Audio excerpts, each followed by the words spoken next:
Okay, so what I want to do now, as I was saying, we're going to do some educational things too, diversify this a bit, but let me have everybody introduce themselves first. Carlo, you got your mic? Oh, here we go. Hi, everybody. I just drove from Boca and A1A, and I tell you, that's why we live here. It's so beautiful. And kind of got my margarita for Jimmy Buffett on here. Didn't get a chance to change, but it's a cool shirt, though. Real cool shirt. Anyway, I'm Carlo Corzine. I work for Dawson James.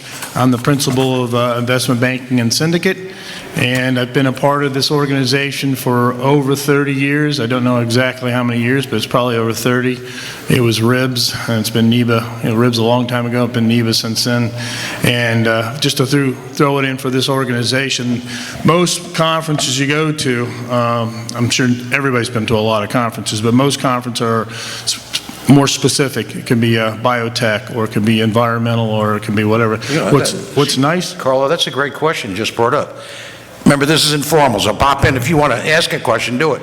How many here, is this their first conference or have been to other conferences? How many people here is it first? Whoa. Whoa, okay, a lot. I mean, all right. First that you're presenting your company or attending, okay. Okay. Well, most of the conferences are more specific, and especially broker-dealer. You know, I work for Dawson James. We have our own conference. You know, Ross has their own, everybody has their own conference, and it's specifically their clients a lot of times, or the raise money exact. This is for everybody. This is from East Coast to West Coast. All broker-dealers are invited. All companies are invited. So the diversity we have here is extensive. But thank you for everybody coming. I think you'll enjoy your time here and spend it, and we'll talk tomorrow about how hard you need to work and point you to directions. But I'll pass. Andrea. Hello, everyone. I see a lot of familiar faces. My name is Andrea Cataneo, and I'm a partner with the law firm of Mitchell, Silberberg, and Knupp, often called MSK, and often confused with that hospital with the same initials, but we're not them, we're not one and the same.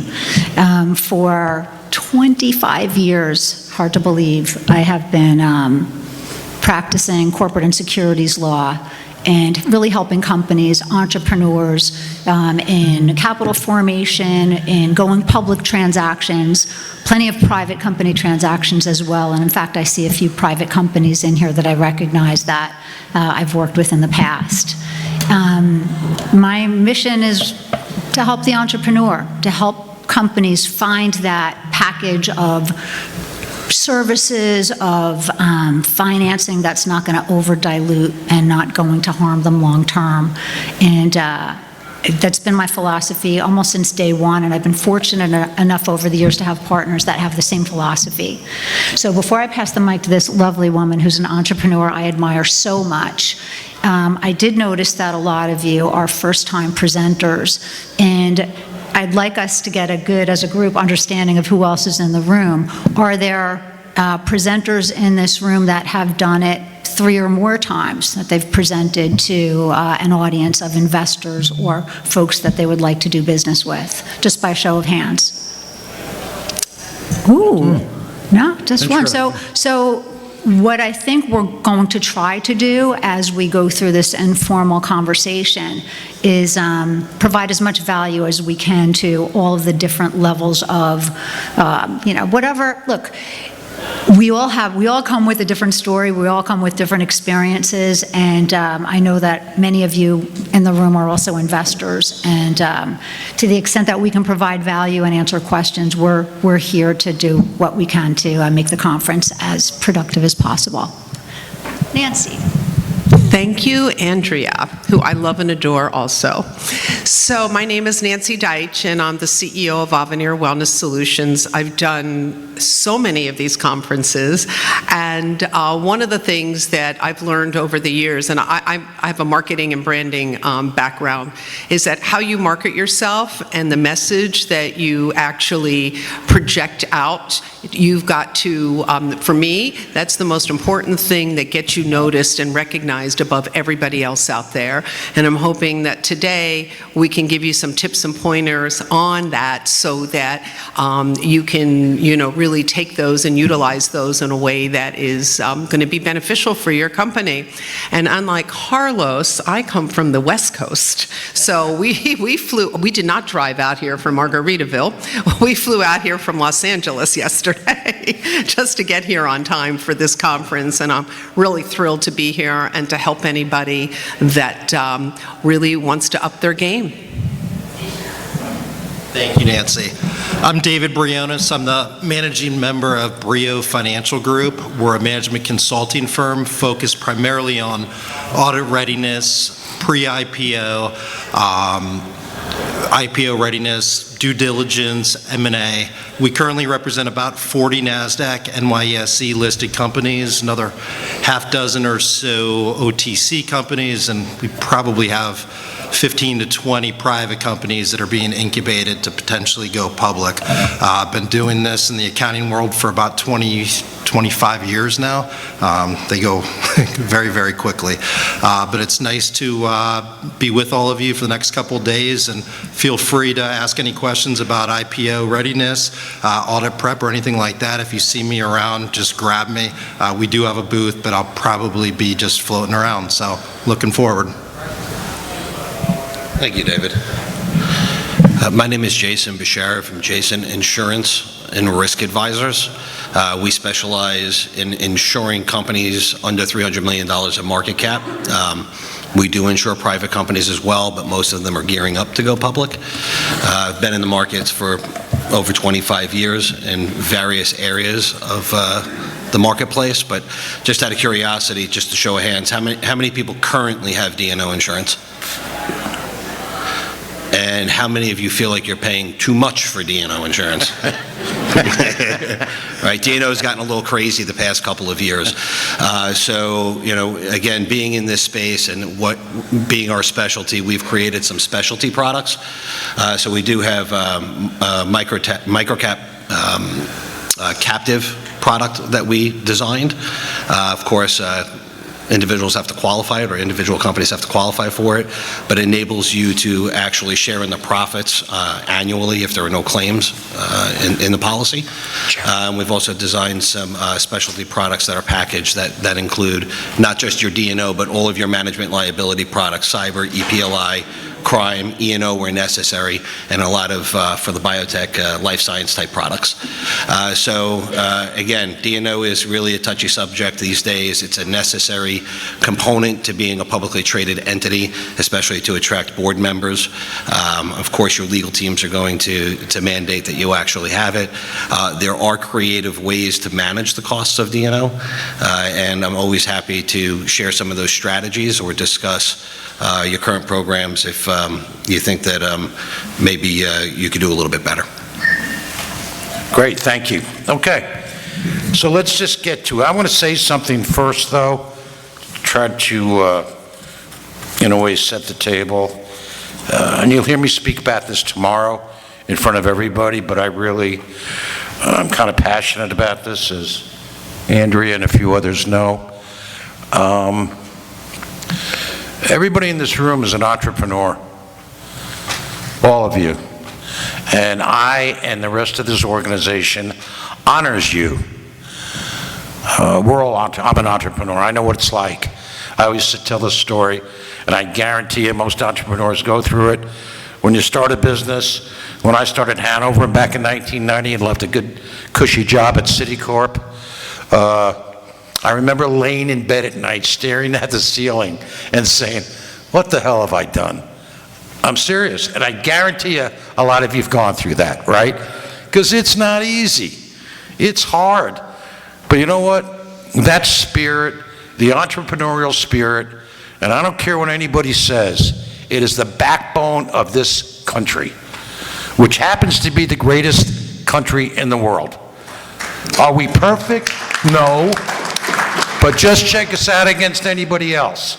And I'm sorry, but the past, the present, and the future will always be motivated and structured by the entrepreneur.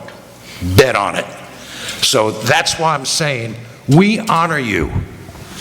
And we're here to help you. So don't forget that. And don't be shy. You have something to say? Give it to us. and we'll try our best to help you out, okay? So I got that off my chest. Next, let's talk about tomorrow. It's a long day, guys. I mean, it really is, okay? You're going to be, there's going to be 25 10-minute presentations in the morning, then there's a lunch break, and then that's when the rubber meets the road, is the one-on-one presentations. And by the way, congratulations, because of the app we've done, every company presenting tomorrow already has one-on-one meetings lined up. That is a rarity. It really is, without presenting yet. So that's pretty cool, if you know what I mean by that, right? So the 10-minute, I don't want you to go back and change anything now. You go with it. But the one thing I think this one Nancy can speak to is kind of the delivery on it, because the 10-minute is very important to create excitement. Okay? You want the audience to know who you are, what you're bringing to the table. I always say, what's the problem, what's the solution, what's the opportunity, right? And remember, they're bankers, they're money people, they're looking to deploy capital. So you want to get them excited, you want them to really want to meet with you on the one-on-ones in the afternoon, okay? Now remember, if you have questions, pop in. Andrea, you want to expand on that a little? Sure, and it's not, I'm so glad you're talking about, you know, how tomorrow is going to be an active and busy day, and that your presentations should have a flow. And I'm going to let you chime in, because I know this woman is a queen at public speaking. But in communication in general, even tonight, when you have an opportunity to meet new people, you're going to hear from so many folks talking about, how to be prepared for a conference, have your elevator pitch ready. It's not just knowing enough to talk in a concise manner about your business. It's about listening to others and building relationships and finding out about what other people do, because this environment is going to give you multiple opportunities to speak with people, unlike so many other conferences where when you present, and for those who are first-timers, I'll just tell you, many conferences have small rooms where 5 to 20 people, tops, are in there listening to a presentation. You will all have the benefit of an entire room of up to 300 people, not to make you nervous, but you're going to have that benefit of being able to have that impact to an entire room, which I love about NIBA. That's something that I think is something we shouldn't change. So with respect to talking with people, think for a moment about open-ended questions and actively listening to what someone has to say and what their business is, because you're going to be then able to so much better talk about your own identity and what you can bring to the table. And this isn't all about pitching. Nobody likes that kind of chase energy. This is about establishing relationships and having people get to know and trust what you do and to recognize the value that you bring. And I know this is a room full of folks that are bringing tremendous value. One other comment I'd like to make before I let Nancy pick this up, if that's okay, is be present. It's really easy for all of us. We're so busy. We're all working on things, and that's understandable. We're professionals. We have emergencies. But if you have time tomorrow to put aside your cell phone or to put on a way message on and be present and listen to the presentations. Attend all of them, because you're going to learn what to do. You may learn some things that you want to do differently, what they might be able to optimize, and what you can walk away and say, I'm going to do this, I'm not going to do that. But this is such a tremendous learning experience for the majority of you who are first-time presenters. You're going to get this amazing education of well-rehearsed entrepreneurs who are at various stages of their business growth. Some of them are NASDAQ-listed companies that have tons of money in the bank and they're here for exposure. Some are much earlier stage private companies. I've got a private company that's doing $37 million in revenues and could go public if they want. It's just a great story, wonderful entrepreneur. All different levels of success, all different levels of escalation in their process, and you can all learn so much from them. So just something that I think we should all be aware of is everyone here is your teacher. You're going to be able to teach, you're going to be able to inform, but everyone else is your teacher, and I think you're just going to have a great time learning a lot. The one thing Andrea brought up that's really, I think, valid, and well, all that, but important, tomorrow during the 10-minute presentations, some of you will go early, some will go in the middle, some will go late, it doesn't matter. But I think it's worthwhile for you to stay in the room and listen to other people's presentations. Really important. You know why? You're going to learn from them. And in some cases, you're going to take tidbits that can enhance your presentations in the future. Because once you raise money, believe me, you're not going to be stopping presenting. You're going to continue. But also what you can learn is what not to do. So I hate to say it, but you know, there's certain things you can say, I don't want to present like that, or I didn't like that structure, whatever the case. It's really beneficial to listen and learn in the morning, okay? Carly, did you want to add to that? I just got one thing, yeah. You probably can hear me anyway without it, but still. One thing is when you're speaking tomorrow, like Jim said, don't change a lot of things, but I did go through the 101 and read every company's little description, and none of them told me what you wanted. You told me who you are, what you do, but none of them said what you wanted. And like Jim said, you're all here to raise money, if not today, tomorrow. So put in there, and as a CEO, it's kind of, it almost feels embarrassing to ask for money, but that's why you're here. That's why broker-dealers take that job off your shoulders. We ask our clients to invest for you because it's hard to ask. You've done your friends and family, and now you need more. And so you go to a broker-dealer who know more people, but you're asking for money. So in your description, always, I would even start your presentations. I'm here looking to do an IPO. I'm here to do a private placement of what size, $2 million, or I'm looking for this. Let us know what you're doing right off the bat so we know how to gear our ears to listen. Maybe it's something that we can't help, or if it's something definitely in our wheelhouse, we'll listen more, So I noticed that on the descriptions. Hardly any of them said, I'm here to do an uplist, I'm here to do an IPO, I'm here to do a none of them, it was just told me about your business. So keep that in mind, and that's all I got. All right. The one thing I wanted to give you a little groundwork on, you already know this. The hardest job in the world is raising money. Would you all agree? It's hard. It's not a slam dunk. I don't care who you are. I mean, when Bill Gates struck out 97 times and finally raised capital, what does that tell you, okay? What I can tell you is raising capital, it's a methodology, it's a system. People go Wall Street, right? Well, it's the capital markets. That's what it's there for. And if you learn how to utilize that and how the system works, you save so much time and so much money in the pursuit of raising capital, without a doubt. And I know for a fact that some of you in this room have told me the stories of banging on every door and striking out, spending all kinds of money. You know what? A lot of people do that. But there's a right way and a wrong way of doing everything.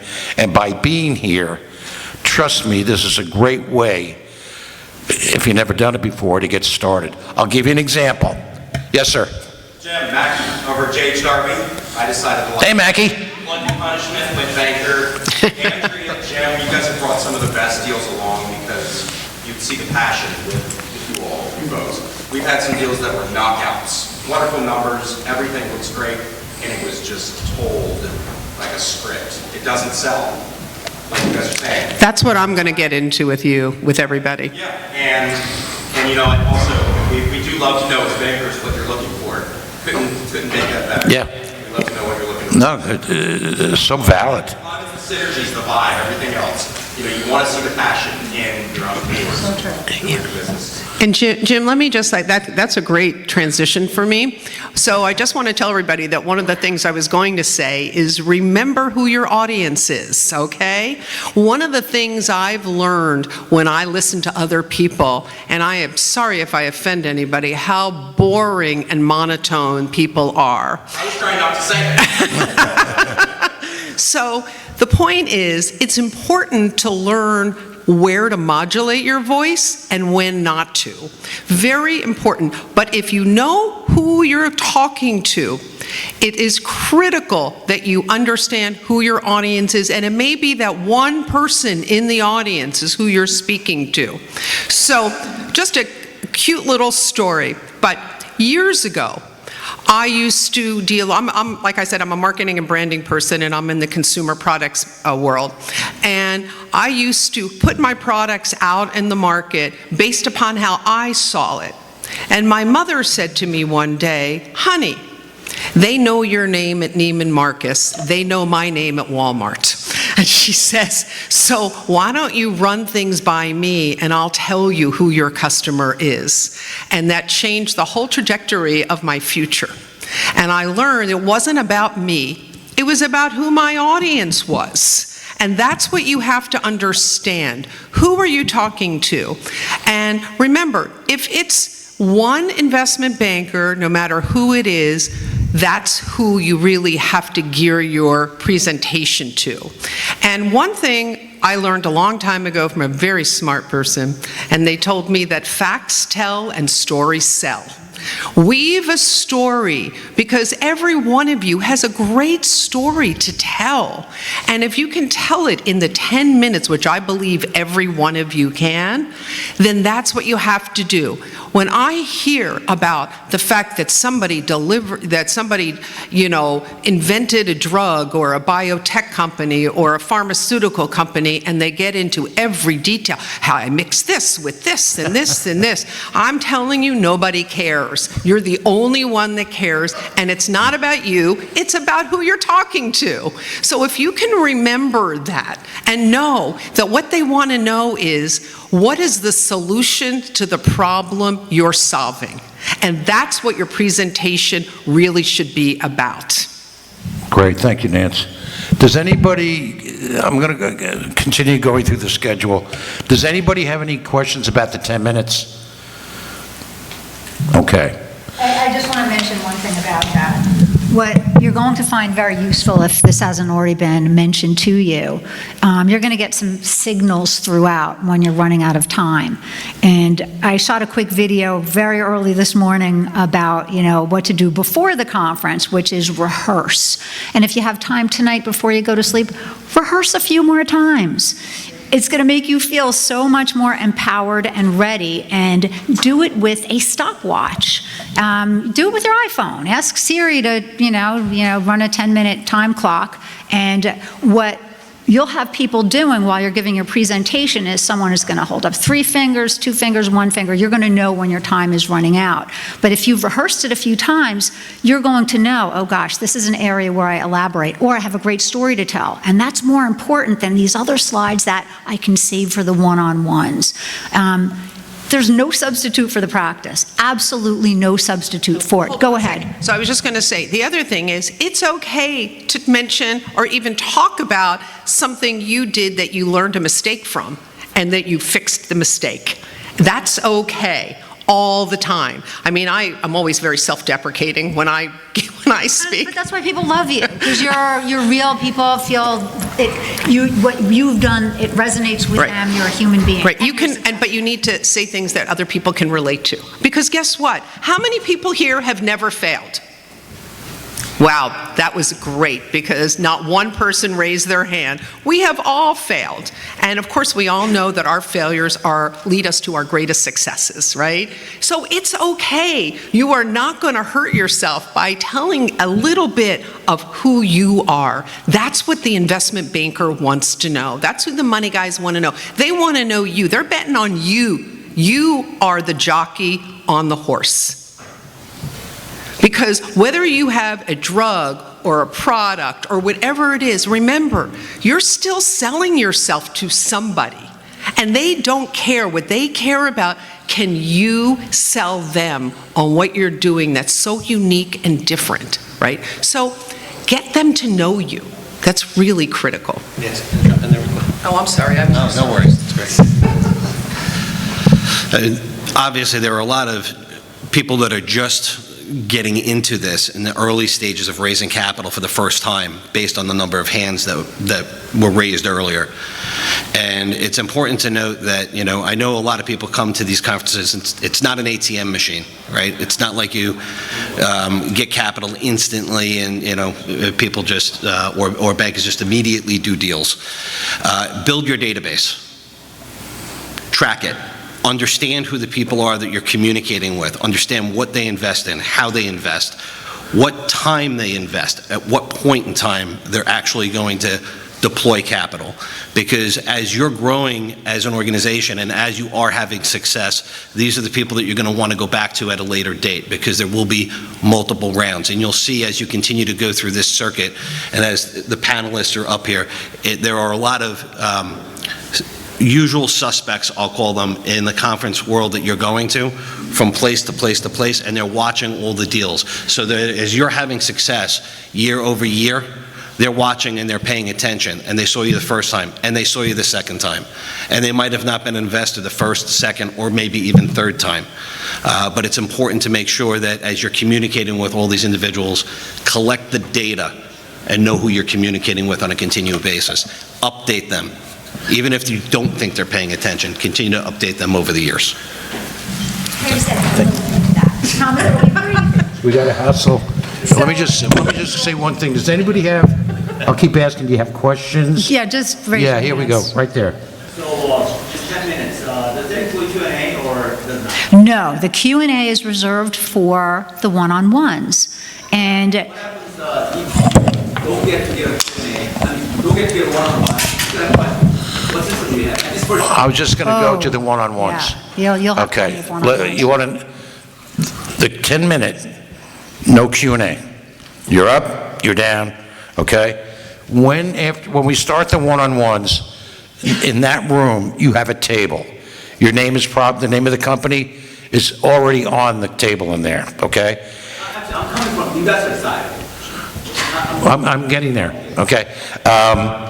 Remember, the people now coming to your table have signed up because something interests them. You don't know what yet, right? But either the fact you said we're going public, or they like the industry sector, or you're an acquisition target, whatever the case may be. Every meeting, it's like 15 minutes. Well, let's say it's an investment bank, right? So they're going to it can go two ways. They're going to want to learn more about what you're doing. Let me ask you a question. What do you do? What's your company? What industry? He's an investor. Oh, you're an investor. Okay. Well, you then have the right, to sign up and sit down with these companies. And when you say, what are the questions? Well, you're looking for an opportunity. Am I right? So you want to know their industry sector. Of course, you want to know the expertise of the management, and you want to know the capital structure of the company. Those are three to begin with, right? And so that can kind of, steer you as far as what other questions or concerns that you may have before you invest money. But you have to sign up. You sit down with the companies. This guy right here, right? He could be sitting, and you visit with him, and your goal is to find it as much as you can, is make sure that you feel it's a company that would be worthy of your investment dollars, right? I got a question. No. For investors, if they haven't done it on the app already, do they Right. have to do it through the app, or is there any other way to do it while we're here? Well, they have to do it through the app, number one, and number two, because so many, we're probably going to have to double up in some cases. Tomorrow, we'll have to go through that tomorrow morning. But you've all done a good job because you got a lot of attention, every company here. On the one-on-ones. There you go. I just want to mention something with respect to investors. Take notes during the presentation, because there are going to be many, and there may be something intriguing that you've heard. You've got 2 or 3 questions. Write them down. These books are so incredibly handy. You've got a page for every company, and, but you've got, sometimes you have white space, sometimes you don't, but this is where you've got some of the base data that the company has provided. You can make some notes, and then this way, when you sit down for the one-on-ones, you'll be prepared. Okay. And the real secret sauce to that? Here it is. Let's say you meet with 10 investment banks, or let's say 6 banks, a couple funds, family office, whatever, okay? And I'm talking about the companies. You're the ones who should be making the notes, right? A banker sits down with you, you talk to him. A lot of this is about gut feel. I know this sounds a bit corny, but it really is. Do you get along with the people? Did you like them? Was the personality fit? Make notes on every meeting. You know what we do for our clients? And they all know this, so, well, there's a few in the room. After these meetings, we do the follow-up, and we go through every meeting, and we discuss what happened, what was the reaction, what's the next steps. Guess what we talk about the most, though? Do you like them? Did you get along with them? Did you feel a fit? Because it's so important, especially when you're raising capital, and again, it all depends what you're doing. Are you going public, whatever the case may be? But all these things come into play. So remember, they're there to see you, right? So sit there and take notes, ask them questions. Really, you're from Dawson, James, your name's Carlo. Tell us what you do, Carlo, right? You want to know who you're speaking to. But it's such a great way to really, look, no one's going to raise you money unless they know who you are. Make sense? And you got to create an awareness out there about your company. And you want people to talk about your company. You want to create a buzz, because that never ends. Anybody else have a comment? Questions? No? Does Wow. anyone have questions? I mean, one of the Questions, things... that's what I want. I like who you work with. I'm sorry, what? I like who you work with. You said it, Joe. I can't hear. You got to like who you work with, Mackie said. Oh, without a doubt. There's got to be a level of trust, and, you know, that only comes from building a relationship. And, yeah, And exactly. one other thing. Raising money just doesn't happen because of the investment banker. In fact, the investment banking is really the last step. I'm going to make a statement. Last conference, my company, I'm bragging a bit, so what? I'm allowed, I'm old. Hanover Capital brought 5 companies last time to NIBA, sponsored. 4 out of the 5 raised capital. One guy's sitting right over there, okay? And I shouldn't add, what did we catalyst on? About 125 million, right, over 2 years? It started with a $12 million, then we brought it up the ladder. And the reason I'm bringing this up is, I'm not an investment banker. You know, I'm a full-fledged financial consulting firm with a real sophisticated IR division. And we were the catalyst for raising this capital. So don't say no, you don't want to meet with these service providers. The service providers bring more to the table than anybody. You need 4 good service providers. I call it the pillars, the foundation of a company, raising capital and going up the ladder. You need the investment banker, right? You need a damn good securities attorney. You need an auditor, and you need a damn good IR firm. You put those 4 together, it'll make your life a lot easier. That's a fact of life. Right? Yeah. Yep.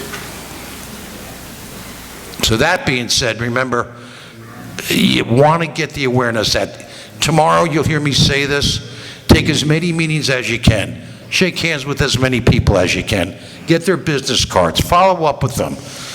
Why not? What do you got to lose? Right? Any questions? I want you to be comfortable, so don't feel, if you have a question, just bring it out there. This is all about you guys. Yeah, I think we This can is all all talk about a you. bit about deal readiness. I'm going to pass the microphone down, because everyone here, I think, has something to offer with how important it is to have a data room and to follow up. Jim is talking about follow-up, but I'm going to pass this down because I think along those lines. Real quick, one of the things I just wanted to add with what Jason said. The micro small cap community is this tight ecosystem. So if this is your first conference, you're going to start to go to more and more, and you're going to see the same people. So start tonight. Start when you're having a cocktail. Get outside of your little circle if you're here with 4 or 5 people, and just go up and introduce yourself to somebody. If it's a lawyer, if it's a banker, introduce yourself. It's going to only be exponential for how many more introductions you're going to get throughout the 2 days that you're here, and then ongoing. I think you had a question. Yep. Yeah, question on the timing. I mean, I was here 4 years ago, the timing was at the podium. Are you going to have a timer there, or do we have to watch with somebody back here? It's right here. Okay, good. Green, yellow, red. And when this light is green, you're doing good. It goes to yellow, you got, what, a minute left? Red, you're in trouble.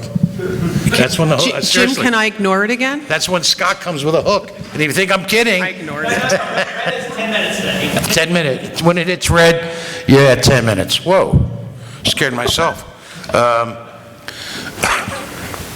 Anything else? I ignored it last year. One last thing, guys.